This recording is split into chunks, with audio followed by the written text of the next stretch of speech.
So in the last class we have discussed about observation of onion peel cells and human cheek cells. Okay, in this session we will continue with the other two topics, significant observation.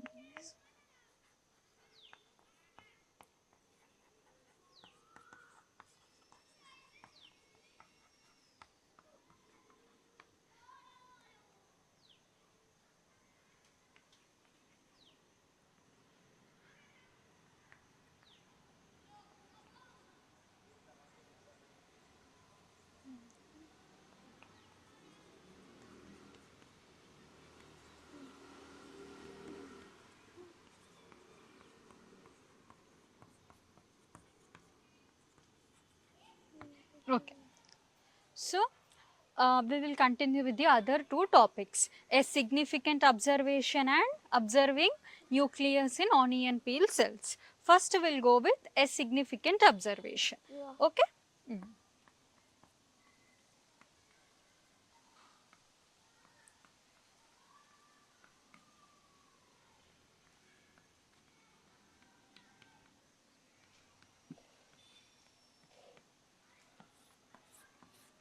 Okay. A significant observation అంటే ఏంటంటే, ఒక మనము cell ఉందని ఎలాగైతే కనుక్కున్నామో, discovery of the cell last టాపిక్‌లో, before last టాపిక్‌లో cell గురించి ఎలా కనుక్కున్నామో, ఇక్కడ ఇంకొక డిస్కవరీ, ఒక సిగ్నిఫికెంట్ అంటే ఒక ఇంపార్టెంట్ అబ్జర్వేషన్ అనేది జరిగింది. ఓకే. ఆ అబ్జర్వేషన్‌లో మనం ఏం కనుక్కున్నాము అనేది తెలుసుకుందాం. ఓకేనా? సో, ఆ అబ్జర్వేషన్‌లో మనం ఏం కనుక్కున్నాం అనేసి అంటేను న్యూక్లియస్‌ని కనుక్కున్నాం. Okay. Nucleus Robert Brown. Okay.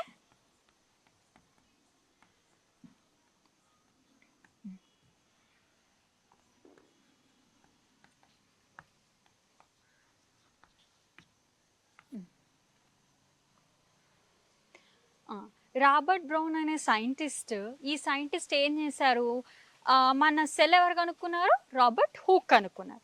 So ఈ సైంటిస్ట్ రాబర్ట్ బ్రౌన్ అనే సైంటిస్ట్ ఈయన ఏం చేశారు, రీసెర్చ్ చేస్తూ ఉన్నారు. సో రీసెర్చ్ చేస్తూ ఉన్నప్పుడు ఈ సైంటిస్ట్ రాబర్ట్ బ్రౌన్ సైంటిస్ట్కి సెల్లో న్యూక్లియస్ అనేది కనిపించింది. ఓకే, సెల్లో ఏముంది, న్యూక్లియస్. Okay, nucleus.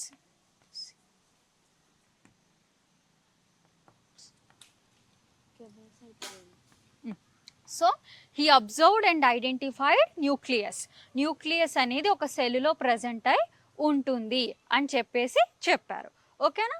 అయితే ఈయన ఏం చేశారు అంటే, ఒక ఆర్చర్డ్ లీవ్ ఉంటుందా, మనము ఫస్ట్ ఆయన అందులో సెల్లో ఓక్ బార్క్ ఎలా తీసుకున్నారో, ఇక్కడ కూడా సేమ్ ఏం చేశారు అంటే, ఆర్చిడ్ లీవ్స్ అంటే ఒక ఆర్చిడ్, ఒక ప్లాంట్ యొక్క లీవ్స్ని తీసుకొని అబ్జర్వ్ చేసినప్పుడు ఆయన ఐడెంటిఫై చేశారు. ఏమని ఐడెంటిఫై చేశారు, అందులో సెల్స్లో న్యూక్లియస్ అనే ఒక మెటీరియల్ ఉంది అని చెప్పేసి ఆయన ఐడెంటిఫై చేశారు. ఏం తీసుకొని, ఆర్చిడ్ లీవ్స్ తీసుకొని. Orchid leaves. Okay. Orchid leaves అంటే ఏంటి, ఆర్చిడ్ అంటే ఒక ప్లాంట్, ఒక రకమైన ప్లాంట్లో నుండి ఆయన లీవ్ తీసుకొని అబ్జర్వ్ చేస్తే ఆయన డిస్కవరీలో తేలింది ఏంటి, ఒక ప్లాంట్, ఒక లివింగ్ థింగ్లో సెల్తో పాటు ఏముంటుంది, న్యూక్లియస్ అనేది ఉంటుంది అని ఎవరు కనుక్కున్నారు, రాబర్ట్ బ్రౌన్ అనే సైంటిస్ట్ కనుక్కున్నారు. ఏంటి, సెల్తో పాటు న్యూక్లియస్ ఉంటుంది అని ఆర్చిడ్ లీవ్స్ తీసుకొని అక్కడ ఆయన అబ్జర్వ్ చేస్తే ఆయనకి సెల్లో ఏముంటుందని తెలుసుకున్నాడు, న్యూక్లియస్ ఉంటుందని ఐడెంటిఫై చేశారు. ఇంకొకటి ఏంటంటేను, యానిమల్ బాడీ ఉంటుందా, యానిమల్ బాడీలో పైన లేయర్ ఉంటుంది కదా, పైన లేయర్ అలా థిక్గా ఇలా హెయిరీ స్ట్రక్చర్స్గా ఉంటుంది కదా, ఆ లేయర్ని, ఆ లేయర్ అవుటర్ మోస్ట్ లేయర్ని ఏమంటామంటే ఎపిడర్మిస్ అంటాం. ఏమంటాం, ఎపిడర్మిస్ అంటాం. ఓకే, అక్కడ ఉన్న సెల్స్ అన్నిటినీ కూడా ఏమంటాం, ఎపిడర్మల్ సెల్స్ అంటాం. ఆ అవుటర్ యానిమల్ ఇప్పుడు ఏదైనా యానిమల్ ఉంది, షీప్ ఉంది, గోట్ ఉంది, దాని యొక్క హెయిర్ లాగా స్ట్రక్చర్ అవుటర్ లేయర్ ఉంటుంది కదా, దాన్ని ఏమనాలి, ఎపిడర్మిస్. అందులో ఉన్న సెల్స్ ఏమనాలి, ఎపిడర్మికల్ సెల్స్ అనాలి. ఓకేనా? సో అక్కడ ఏంటంటే అక్కడ ఆ సెల్ ఆ ఒక్క బాడీని చూసినప్పుడు ఆ ఎపిడెర్మల్ సెల్స్ లో ఏమున్నాయి, న్యూక్లియస్ కూడా ఉన్నాయి అని ఆయన ఎవరు అబ్జర్వ్ చేశారు, Robert brown. So first orchid leaves లో అబ్జర్వ్ చేసినప్పుడు ఏం కనిపించాయి, సెల్ తో పాటు న్యూక్లియస్ ఉందని కనిపించింది. మళ్ళీ రాబర్ట్ బ్రౌన్ అనే సైంటిస్ట్ ఆ యానిమల్స్ యొక్క దాని యొక్క అవుట్ సైడ్ యొక్క బాడీ ఉంటుంది కదా, ఆ లేయర్ ని అబ్జర్వ్ చేసినప్పుడు సెల్స్ తో పాటు న్యూక్లియస్ ఉంటుంది అని ఆయన తెలుసుకున్నారు. ఓకే, సో సెల్స్ తో పాటు ఒక ఉండే పార్టికల్ ని మనం ఏమంటున్నాం, న్యూక్లియస్ అని అంటున్నాం. ఓకే, న్యూక్లియస్ ఇలా సెల్ ఉంటుందా, ఇలా సెల్ ఉంటుంది కదా, ఓకే ఇది సెల్. ఇలా ఇందులో మేజర్ పార్ట్స్ ఉంటాయి కదా, ఇవేమనాలి, న్యూక్లియస్. ఏమంటా, nucleus. Okay, what we call nucleus. So సెల్లులో న్యూక్లియస్ అనేటివి ప్రజెంట్ అయి ఉంటాయి. వీటిని కూడా మనం ఎలా డిటెక్ట్ చేస్తాము అంటే మైక్రోస్కోప్ కింద పెట్టి అబ్జర్వ్ చేస్తే మనకి ఈ సెల్స్ లో న్యూక్లియస్ ఉన్నాయని మనకు తెలుస్తూ ఉంది.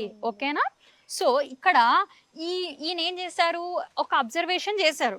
అంటే సెల్ ఉంది అని కనుక్కున్నారు, సెల్లులో ఇంకా ఏమున్నాయి అని అబ్జర్వేషన్ చేశారు. అందుకే దీనికి ఏమంటున్నాం, ఏ సిగ్నిఫికెంట్ అబ్జర్వేషన్ అంటున్నాం. అంటే ఇంకా ఏమున్నాయి, ఇంకా ఏం ఇంపార్టెంట్ కంటెంట్స్ అనేటివి సెల్లులో ప్రజెంట్ అయి ఉన్నాయి. సో ఏం తెలుసుకున్నాడు, న్యూక్లియస్ ఉన్నాయని తెలుసుకున్నాడు. ఏంటి, అనిమల్ బాడీ పెట్టి చూసినప్పుడు న్యూక్లియస్ ఉన్నాయి. నెక్స్ట్ మనం ఏం చేశాడు, ఆర్చిడ్ లీవ్స్, ప్లాంటే కదా ఆర్చిడ్, దాన్ని పెట్టి చూసినప్పుడు ఏమని తెలుసుకున్నాడు, సెల్స్ తో పాటు న్యూక్లియస్ అనేటివి ఉన్నాయి అని తెలుసుకున్నాడు. సో ఇదంతా ఏంటి, సెల్. ఇక్కడ మధ్యలో పార్ట్ ఇలా ఉన్నాయి కదా, వీటిని ఏమనాలి, న్యూక్లియస్. ఓకేనా, ఇప్పుడు సెల్ న్యూక్లియస్ లో సెల్లులో న్యూక్లియస్ ఉన్నాయని ఓకే, న్యూక్లియస్ తో పాటు ఇంకా ఏమున్నాయి అని చెప్పేసి తెలుసుకున్నాడు. ఓకేనా, దాని యొక్క స్ట్రక్చర్ ఇక్కడ డ్రా చేస్తున్నాను. Okay,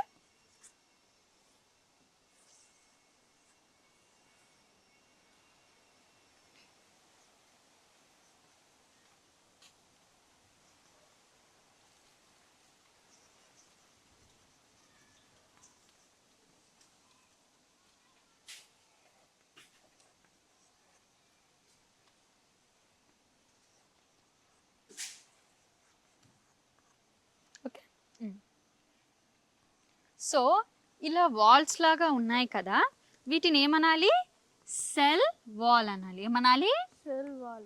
okay, cell wall. Okay, ఇక్కడ ఉంది చూసావా, ఇక్కడ ఇగో ఇక్కడ మేజర్ పార్ట్స్, వీటిని ఏమనాలి, nucleus. What we call nucleus. Okay, nucleus.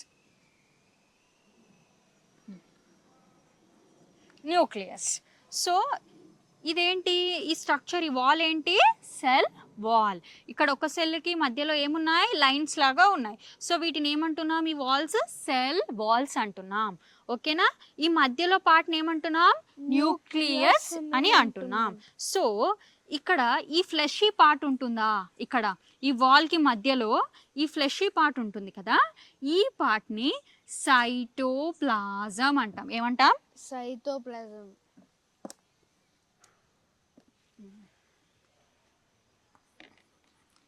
Cytoplasm అని అంటాం. సో సెల్తో పాటు ఏముంటాయి, న్యూక్లియస్ ఉంటాయి. న్యూక్లియస్తో పాటు ఏమున్నాయి, సైటోప్లాజం ఉంది, సెల్ వాల్ ఉంది, తర్వాత స్టోమాటా కూడా ఉంటుంది. ఓకేనా, స్టోమాటా. స్టొమాటా ఇవన్నీ కూడా ఉన్నాయి సెల్లో. ఒక లివింగ్ ఆర్గానిజంలో ఏముంటుంది, సెల్ ఉంటుంది. ఫస్ట్ సెల్ ఉందని తెలుసుకున్నాం, ఆ తర్వాత రీసెర్చ్ చేస్తే సెల్తో పాటు ఇవన్నీ ఉన్నాయని మనం అబ్జర్వ్ చేసాం. ఓకే, ఏమేమి అబ్జర్వ్ చేసాం, ఇక్కడ సెల్ ఉంది, మేజర్ పార్ట్ ఏంటి, న్యూక్లియస్ ఉంది. న్యూక్లియస్తో పాటు ఈ ఫ్లెషీ పార్ట్ ఉంది కదా, ఈ లైన్కి మధ్యలో, దీన్ని ఏమంటున్నాం, సైటోప్లాజం. ఒక ఫ్లూయిడ్ లేయర్ అన్నమాట, ఫ్లూయిడ్ జారుడు లాగా ఉంటుంది. So what we call cytoplasm. So ఒక సెల్, ఈ సెల్స్ మధ్యలో వాల్ ఉంది కదా, సో ఈ వాల్ ఏమంటున్నాం, సెల్ వాల్ అంటున్నాం. ఓకేనా, సెల్ వాల్. ఓకే, సో దీని ఏమంటున్నాం సైటోప్లాజం. ఈ వాల్స్ ఏమంటున్నాం సెల్ వాల్. ఇక్కడ ఉండే మేజర్ పార్ట్ ఏంటి న్యూక్లియస్. సెల్లులో ఏముంటుంది న్యూక్లియస్. సో ఇక్కడ స్టొమాటా ఉంది. ఓకే, ఈ సెల్స్ ఏంటి ఈ ఒక రెండు సెల్కి మధ్యలో ఉన్నదాన్ని ఏమంటున్నాం cell wall. Okay, major part ప్రతి సెల్లులో ఉండేది ఏంటి న్యూక్లియస్ అంటున్నాం. సో ఈ సెల్ వాల్ కి మధ్యలో ఫ్లెషీగా ఇలా జారుడుగా ఉంటుంది కదా జెల్లీ లాగా, దాన్ని ఏమంటున్నాం సో ప్లాజం. Very good. మరి స్టొమాటా అంటే ఏంటి? స్టొమాటా అంటే ఇప్పుడు మన హ్యూమన్ కి ఫర్ ఎగ్జాంపుల్ మనం హ్యూమన్ బీయింగ్స్ ఉన్నాం. సో నోస్ ద్వారా ఏం చేస్తున్నాం రెస్పిరేషన్ చేస్తున్నాం. సో ఇలాగే ఇందులో స్టొమాటాలో పోర్స్ ఉంటాయి. ఏముంటాయి పోర్స్ ఉంటాయి. పోర్స్ అంటే ఇగో ఇలా ఇలా ఇలా ఓపెనింగ్స్ ఉంటాయి. ఏముంటాయి ఇలా ఓపెనింగ్స్ ఉంటాయి. ఇలా 2 పోర్స్ లాగా ఓపెనింగ్స్ ఉంటాయి. ఈ ఓపెనింగ్స్ తోనే ఇది ఏం చేస్తుంది బ్రీతింగ్ ప్రాసెస్ అనేది చేస్తుంది. ఓకేనా, బ్రీతింగ్ ప్రాసెస్ చేస్తుంది. ఓకే, సో మనకి ఎలా 2 నాస్ట్రిల్స్ ఉన్నాయా, దాంతోనే కదా మనం ఇన్హలేషన్ ఎక్సలేషన్ చేస్తాం. సో అలాగే ఇక్కడ స్టొమాటోలో పోర్స్ ఉంటాయి. దానివల్ల ఏమవుతుంది ఎక్స్చేంజ్ ఆఫ్ గ్యాసెస్ అనేది జరుగుతుంది. ఓకేనా, అందుకే ఇన్ని ఇంపార్టెంట్ పార్ట్స్ని మనం తెలుసుకున్నాం. కాబట్టి ఈ అబ్జర్వేషన్ ఏమంటున్నాం ఏ సిగ్నిఫికెంట్ అబ్జర్వేషన్. అర్థమైందా? Okay,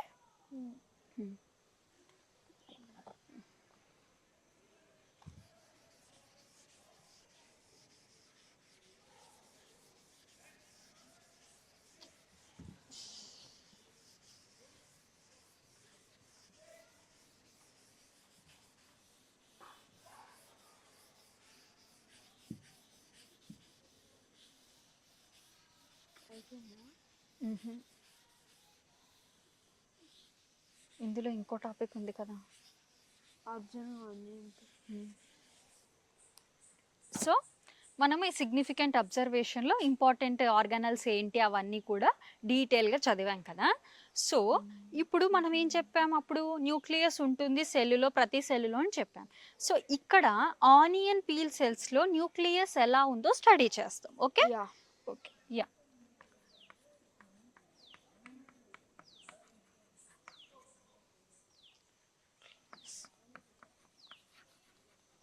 Nucleus in onion peel cells.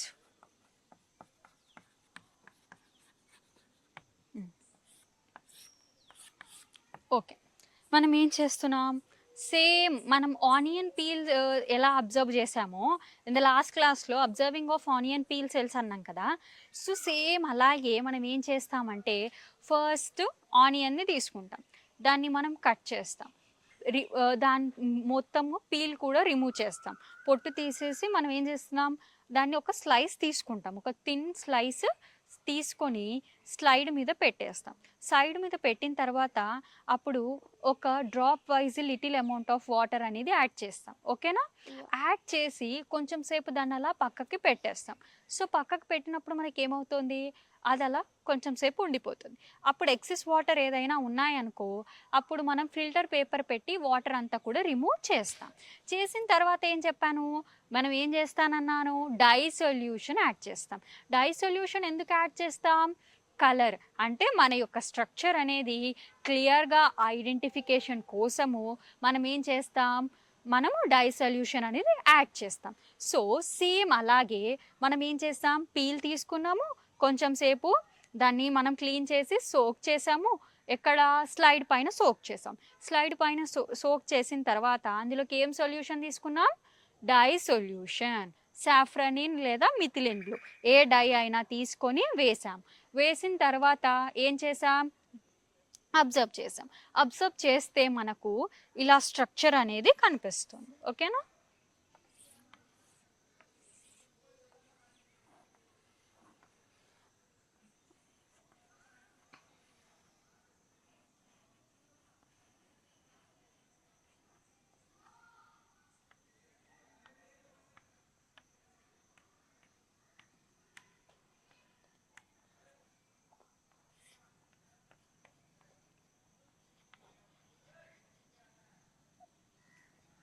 Okay listen. So ఏమన్నా ఫస్ట్ ఆనియన్ పీల్ తీసుకొని పెట్టేసి అబ్జర్వ్ చేస్తాం కదా మైక్రోస్కోప్ కింద, మనకి ఇలా స్ట్రక్చర్ అనేది వస్తుంది.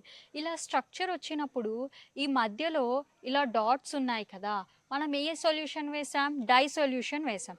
మిథిలిన్ బ్లూ కానీ రెడ్ కానీ ఏదైనా ఇంక్ వేసినప్పుడు ఈ స్పాట్స్ అన్నీ కూడా మనకు రెడ్ ఆర్ బ్లూ కలర్లో అపియర్ అవుతాయి. సో వీటిని మనం ఏమని రిప్రజెంట్ చేస్తున్నాం? న్యూక్లియస్. ఓకే, మనం ఏం అబ్జర్వ్ చేసాం? ఇలా cells, what we call this cells. First అబ్జర్వేషన్లో సెల్స్ ఎలా ఉన్నాయి అని చూసాం. నెక్స్ట్ అబ్జర్వేషన్లో ఏం చేసాం? ఇలా మధ్యలో డాట్స్ ఉన్నాయి కదా, వీటిని ఏమంటున్నాం? న్యూక్లియస్. ఇప్పుడు అబ్జర్వ్ చేసామా మనం? ఫస్ట్ ఏం చేసాం? సెల్స్ ఉన్నాయి, నెక్స్ట్ న్యూక్లియస్ ఉన్నాయి. మరి ఆనియన్ పీల్ సెల్స్లో న్యూక్లియస్ ఉన్నాయా లేరా? ఉన్నాయి కదా, we have observed, right? So what we have observed? Two. A significant observation and observing nucleus in onion peel cells. Okay. నేను ఇప్పుడు ఈ 2 టాపిక్స్ చెప్పాను కదా నీకు, నేను ఏంటి? Significant observation and observing nucleus in onion peel cells. Okay, ఇందులో ఏమైనా డౌట్స్ ఉన్నాయా నీకు? అంటే న్యూక్లియస్ అనేది ఇంకా ఏమేమి మీన్స్, ఇంకా ఏమేమి వెజిటేబుల్స్ ఉంటాయి? Okay, very good. మనము ఏం చెప్పాము? సెల్స్ ఎలాగైతే ఉంటాయో న్యూక్లియస్ కూడా ప్రతి సెల్లులో ఉంటాయి. కొన్ని వాటిలోనే, కొన్ని సెల్స్లోనే న్యూక్లియస్ అనేటివి యాబ్సెంట్ అవుతాయి. మిగతా అన్నిటిలో కూడా న్యూక్లియస్ అనేది ఉంటుంది. మ్యాక్సిమం ప్రతి సెల్లులో న్యూక్లియస్ అనేది ప్రజెంట్ అయి ఉంటుంది. సో సెల్కి ఇంపార్టెంట్ ఏంటి? న్యూక్లియసే. సో న్యూక్లియస్ అనేది ఉంటుంది. ఇంకా మనం న్యూక్లియస్ గురించి మనం ఫర్దర్ క్లాసెస్లో నేర్చుకుంటాం బ్రీఫ్గా. ఓకేనా? అంటే న్యూక్లియస్ అనేది మనం నాకుడైతో చూడవచ్చా? లేదు లేదు, చూడాలి. సెల్ చూడలేం కదా, సెల్ ఇన్నర్ పార్ట్లో ఉంటుంది న్యూక్లియస్. సో అందుకే సెల్ని చూడాలన్నా, న్యూక్లియస్ని చూడాలన్నా మనం ఏం చేస్తాము అంటే మైక్రోస్కోప్ కింద పెట్టి అబ్జర్వ్ చేస్తే మన న్యూక్లియస్, సెల్ అనేది క్లియర్గా మనం అబ్జర్వ్ చేయొచ్చు. బాడీలో కూడా ఉంటుందా న్యూక్లియస్? వెరీ గుడ్, ఉంటుంది. మన హ్యూమన్ బాడీలో definitely the nucleus will present inside the living organism. So ఏ లివింగ్ ఆర్గానిజంలో అయినప్పటికీ ఉంటుంది. కాకపోతే human body also will have a presence of nucleus along with the cell. Okay, ఇప్పుడు జరిగిన 2 టాపిక్స్ ఉన్నాయి కదా, a significant observation, observing nucleus inside the onion peel cell. ఇందులో కొన్ని క్వశ్చన్స్ అడుగుతాను, నన్ను ఆన్సర్ చేస్తావా? Okay okay. సో ఈ సిగ్నిఫికెంట్ అబ్జర్వేషన్ ఎవరు కనుక్కున్నారు? Robert Brown. Okay, very good. So first ఆయన ఐడెంటిఫై ఏం ఐడెంటిఫై చేశారు? ఫస్ట్ సెల్స్ లోపల ఉన్న న్యూక్లియస్ని ఐడెంటిఫై చేశారు. వెరీ గుడ్, న్యూక్లియస్ని ఐడెంటిఫై చేశారు. ఓకే, నెక్స్ట్ న్యూక్లియస్ అనేది అన్ని బాడీస్లో ఉంటుందని నువ్వు అనుకుంటున్నావా? కొన్ని వాటిలో ఉండదు. Majority it will present. The nucleus is going to be present in all the cells, majority of the cells. Okay. In which stain we have used in the observing an onion peel cells? అంటే rectangle shape లో ఉన్నాయి. Okay, ఏ strain use చేసాం ఇక్కడ? మళ్ళీ మనము dye solution. Stain అంటే dye solution use చేసాం కదా. ఏ డై సొల్యూషన్? టొమాటో. నో, ఏ సొల్యూషన్ యూస్ చేసాం? సాఫ్రన్ యూస్ చేసాం కదా. ఎందుకు యూస్ చేసాం? ఏదైనా యూస్ చేయొచ్చు, మనకి చాలా ఉన్నాయి. మిథిలిన్ ఆరెంజ్ ఉంది, మిథైల్ ఆరెంజ్ ఉంది, మిథిలిన్ బ్లూ ఉంది, క్రిస్టల్ వైలెట్, సాఫ్రనిన్ అన్నీ ఉన్నాయి. ఏదో ఒకటి యూస్ చేయాలి. యూస్ చేసినప్పుడు మనకి ఎందుకు? న్యూక్లియస్ అనే స్ట్రక్చర్ మనకి క్లియర్గా రిసెంబుల్ అనేది అవుతుంది. ఐడెంటిఫికేషన్ ఆఫ్ న్యూక్లియస్ అనేది కరెక్ట్గా కనిపించడం కోసం మనం ఏం చేసాం? డై సొల్యూషన్ యూస్ చేసాం. అర్థమైందా? Okay. Today we have covered 2 topics in this session, a significant observation and observing a nucleus in onion peel cells. In the other class, we'll go through the other topics.